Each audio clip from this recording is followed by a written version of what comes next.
Les amis, hier, on a encore eu le droit à une énorme annonce dans le monde de la moto puisque Honda a finalement dévoilé non pas ça, mais c'est Honda CB1000 Hornet, le gros roadster du plus gros constructeur du monde, je vous le rappelle, Honda quand même, eh bien a été dévoilé dans toutes ses caractéristiques. On avait bien évidemment déjà vu à quoi ressemblait cette fameuse CB1000 Hornet, on l'avait vu notamment à l'EICMA 2023 où elle avait été présentée pour la première fois, mais nous avons bien enfin eu toutes les caractéristiques sur cette nouvelle machine et le moins qu'on puisse dire, c'est que la CB1000 Hornet a impressionné sur pas mal de points, puisque effectivement, le moteur notamment n'était pas vraiment aux valeurs auxquelles on s'attendait. Alors, hier, je vous ai un petit peu débriefé l'annonce en breaking news. Aujourd'hui, je vais prendre le temps de vous détailler l'intégralité des caractéristiques de cette machine, donner un petit peu plus de précision également concernant potentiellement son prix, puisqu'il n'est toujours pas connu en France, mais qu'on commence à avoir une bonne idée sur vers où on pourrait se diriger, et si c'est le cas, ça va faire extrêmement mal, je vous l'annonce tout de suite. Et puis, je vais essayer de débunker quelques petites idées reçues ou commentaires que j'ai pu lire de ci et là, qui montrent que tout le monde n'est pas encore tout à fait bien au fait de ce qu'est cette machine. Alors, bien évidemment, pour commencer, j'aimerais vraiment qu'on revienne un petit peu sur le look de cette CB1000 Hornet, puisqu'il est vraiment assez fou. Moi, je trouve que la machine est très, très jolie. Regardez, on a un design qui est extrêmement inspiré. Il est pas faux de le dire, d'une Z1000 ou d'encore une Street Fighter sur la face avant, mais je trouve vraiment que cette machine, surtout dans cette version SP, puisqu'il existe deux versions de la CB1000 Hornet, est magnifique en noir et or. Elle en jette vraiment, elle a un côté Street Fighter dans le pur sens du terme, le Street Fighter étant le roadster un petit peu énervé, et je trouve vraiment qu'en ce sens, elle est vraiment extrêmement bien réussie.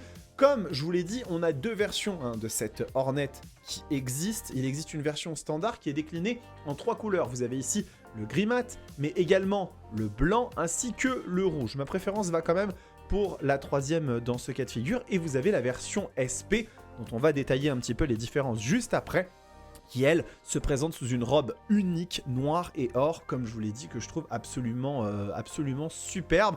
Alors bien évidemment, on pourra peut-être regretter la présence de ce gros échappement, forcément les normes d'homologation obligent, et Honda n'ayant jamais été connu pour faire les plus beaux échappements de la production. Ça c'est une réalité, c'est vrai qu'effectivement Honda a une tendance à faire des échappements qui sont un petit peu plus massifs, mais voilà, toujours est-il qu'on a une moto qui est quand même sensiblement agressive, qui semble bien finie comme Honda sait les faire, et moi je ne me fais absolument aucun doute qu'on va arriver à quelque chose de très très sympa une fois qu'on l'aura à portée d'œil, puisque effectivement peut-être que les versions qu'on a vues à l'EICMA et à des salons un peu plus récents c'était des pré-séries qui ne préfiguraient pas nécessairement de ce à quoi allait ressembler la machine dans sa version on va dire purement finale, mais en tout cas je continuerai à vous donner des informations au fur et à mesure que je les aurai, puisque ces dernières arriveront assez rapidement, ne vous inquiétez pas.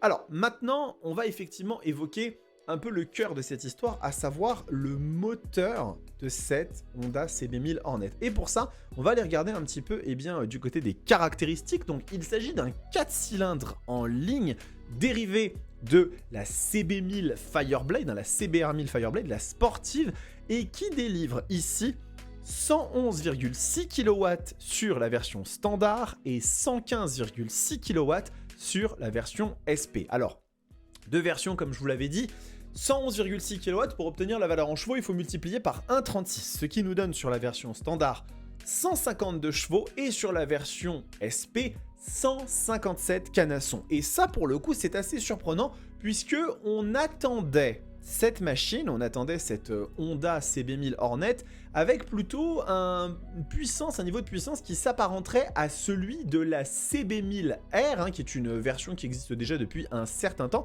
La CB1000R, qui est un roadster que j'avais eu l'occasion de vous essayer et qui, elle, comme vous pouvez le voir ici dans les caractéristiques, a un moteur de 107 kW, ce qui donne environ 145 chevaux.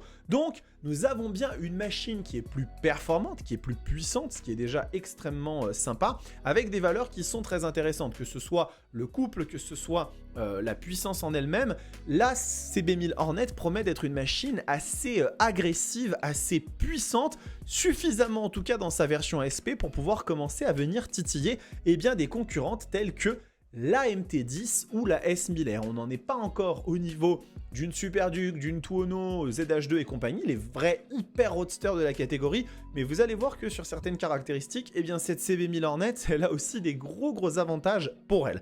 Alors, ce n'est pas tout, il y a quand même autre chose qu'il faut évoquer sur cette machine, et ces machines, c'est la partie cycle, puisque cette dernière, elle est quand même assez intéressante, je trouve. On a, sur la version standard, une fourche Showa USD SFF BP, avec un amortisseur Showa Monoshock et un bras oscillant ProLink, ainsi que des étriers Nissin avec un disque de 240 mm. Donc ce sont des configurations qui sont assez communes avec ce qu'on peut par exemple trouver sur des Street Triple 765 RS, qui sont quand même des machines déjà assez énervées en termes de caractéristiques.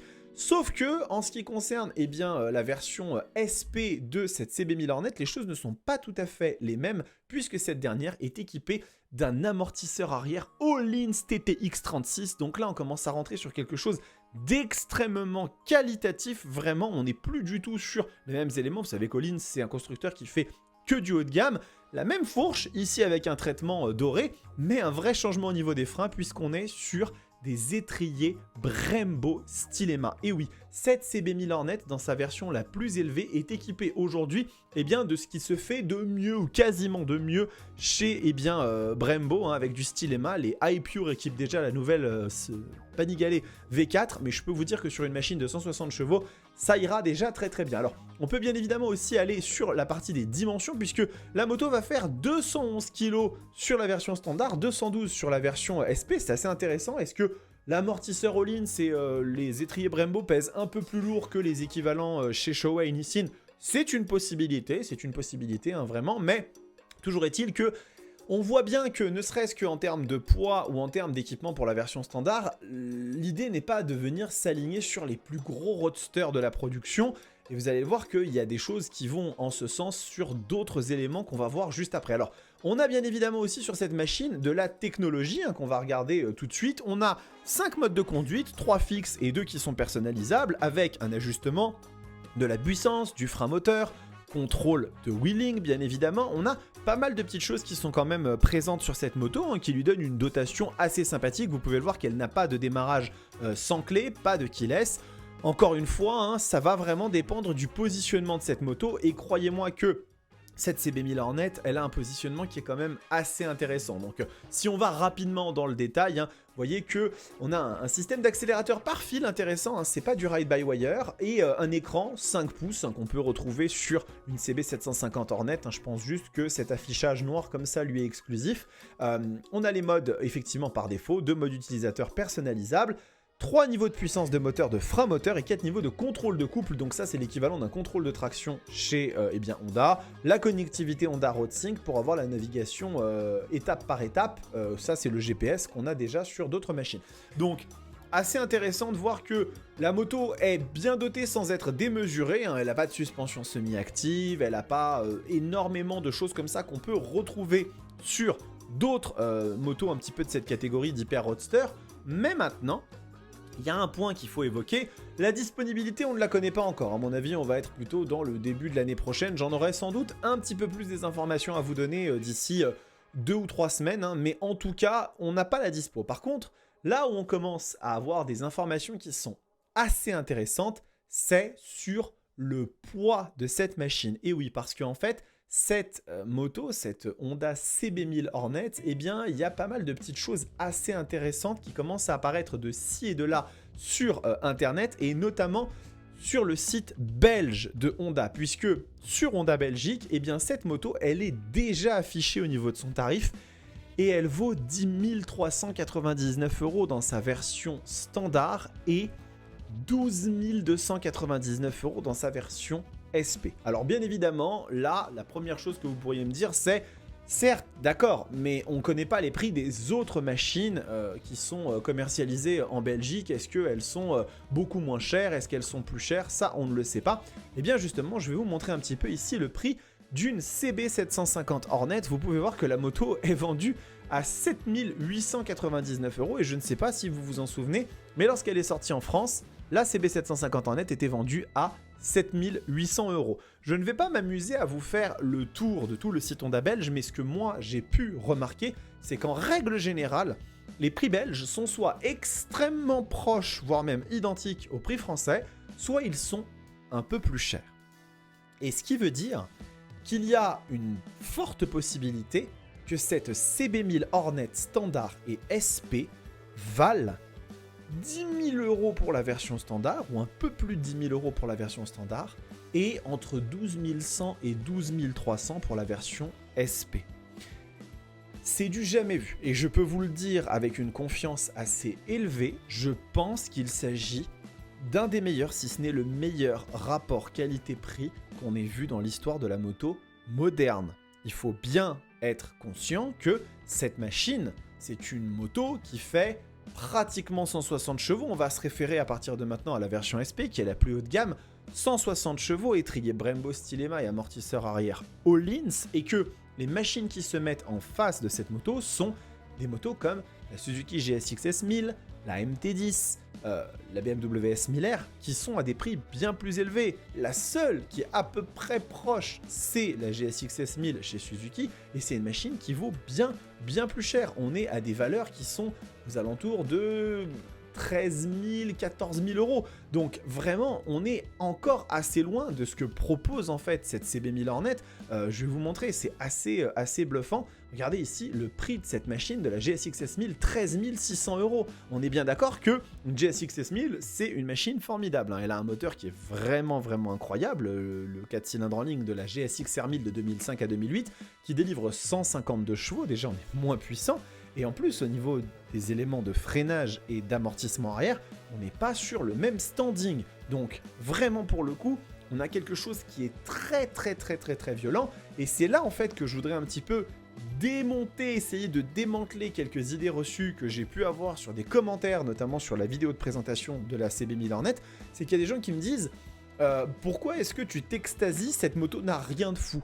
Oui, objectivement parlant, la CB1000 Hornet n'est pas une moto qui a quelque chose de fou par elle-même. C'est une machine qui a des caractéristiques qui sont plutôt vues, plutôt connues. On n'a pas un moteur qui fait plus de 200 chevaux, on n'a pas une électronique de pointe, pas de suspension semi-active. Mais le truc, c'est qu'on a une proposition qui est très sérieuse parce qu'on n'a pas toujours besoin d'avoir une machine qui révolutionne quelque chose pour être un excellent achat. Loin de là, hein. Des fois, c'est juste le fait de mettre ensemble des éléments qui vont bien, de faire un ensemble harmonieux et derrière de proposer quelque chose de plus, une valeur ajoutée. Et la valeur ajoutée de cette CB1000 Hornet, tout du moins actuellement en Belgique, c'est son prix.